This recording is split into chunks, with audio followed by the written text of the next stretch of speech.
ഒരു അപ്പോയിൻമെന്റ് ഡേറ്റ് നമ്മൾ ആവശ്യപ്പെടും. ആ ഡേറ്റിന്റെ അടിസ്ഥാനത്തിൽ ആ നേരിൽ കണ്ട് സംസാരിക്കും. ഇന്ന് നമ്മൾ നിവേദനം സമർപ്പിക്കും. കൂടാതെ നമ്മുടെ ഈ കാര്യങ്ങളൊക്കെ ചെയ്യേണ്ട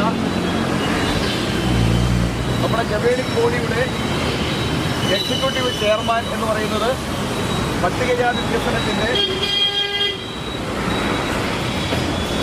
അഡീഷണൽ ചീഫ് സെക്രട്ടറി ആണ് നമ്മുടെ ഈ ഗവേണിംഗ് ബോഡിയുടെ എക്സിക്യൂട്ടീവ് ചെയർമാൻ.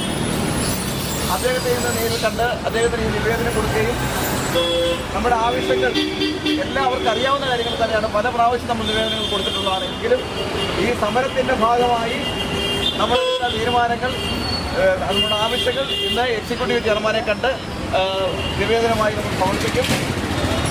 കൂടാതെ ഇതിൻ്റെ ഇംപ്ലിമെൻറ്റേഷൻ, ഇതിൻ്റെ പ്രവർത്തനങ്ങളൊക്കെ നടത്തിക്കൊണ്ടിരിക്കുന്ന ഏറ്റവും പ്രധാനപ്പെട്ട ആൾ പട്ടികജാതി വികസന ഡയറക്ടറാണ്. ഡയറക്ടർ ശ്രീ ഗോപാലകൃഷ്ണൻ IAS ആണ്. അദ്ദേഹത്തെ നേരിൽ കാണും. അദ്ദേഹത്തെ കണ്ട് നമ്മുടെ നിവേദനം കൊടുക്കും. ഈ കാര്യങ്ങൾ നേരിട്ട് സംസാരിക്കും. ഈ 3 പേരാണ് നമുക്ക് പ്രധാനമായിട്ട് ഈ കാര്യങ്ങളിൽ നമ്മുടെ പ്രവർത്തനങ്ങൾ ഭംഗിയായിട്ട് പോകുന്നത്. നമ്മൾ ആക്ഷൻ കമ്മിറ്റിയിൽ തീരുമാനിച്ചതല്ലെങ്കിലും ഇപ്പോൾ ഒരു കാര്യം പറയുകയാണ്. സാധാരണ സമരങ്ങളും പ്രവർത്തനങ്ങളും വരുമ്പോൾ നമ്മുടെ ഇതിൻ്റെ ഒരു നിവേദനത്തിൻ്റെ കോപ്പി പ്രതിപക്ഷ നേതാവിന് കൂടി കൊടുക്കാൻ നമ്മൾ ഇന്ന് തീരുമാനിക്കുകയാണ്. ഇതിൻ്റെ കോപ്പി നമ്മൾ പ്രതിപക്ഷ നേതാവിന് കൊടുക്കും. നമ്മൾ ഇതുവരെ ആ ഒരു നിലവിലേക്ക് പോയിട്ടില്ല. ഇന്ന് അതിൻ്റെ ഒരു കോപ്പി പ്രതിപക്ഷ നേതാവിന് കൊടുക്കും. ഇതാണ് ഇപ്പോൾ എടുത്തിരിക്കുന്ന നമ്മുടെ പ്രവർത്തനങ്ങൾ.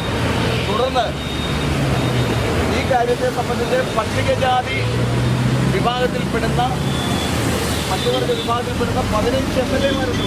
ഇപ്പോൾ 14 പേര്, 15 പിന്നെ 16, ഒരാൾ പോയതുകൊണ്ട് 15 പേര് വന്നു. ആ 15 പേർക്കും ഇതിൻ്റെ കോപ്പി നമ്മൾ അടുത്ത ദിവസം നിയമസഭ കൊടുത്തുകൊണ്ടിരിക്കുകയാണ്. ഇന്ന് നിയമസഭ കഴിഞ്ഞാൽ നാളെ മറ്റന്നാളില്ല. അടുത്ത ആഴ്ചയിൽ തന്നെ വന്ന് അവർക്ക് എല്ലാവർക്കും കോപ്പി നമ്മൾ കൊടുക്കുന്നതായിരിക്കും. ഇതാണ് ഇപ്പോൾ നമ്മൾ ഈ ധർണയ്ക്ക് ശേഷം നടക്കാൻ പോകുന്ന പ്രവർത്തനങ്ങൾ. ഈ ധർണയിൽ പങ്കെടുത്ത ആളുകളെ നന്ദി രേഖപ്പെടുത്തുന്നതിന് വേണ്ടി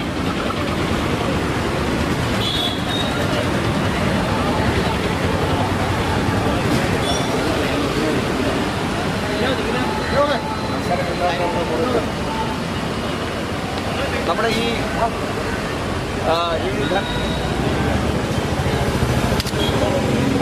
ധർണയ്ക്ക് നന്ദി രേഖപ്പെടുത്തുന്നതിന് വേണ്ടി ശ്രീ വിനോദിനെ ക്ഷണിക്കുന്നു.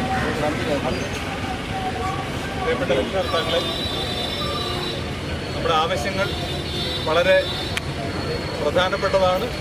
അതിൻ്റെ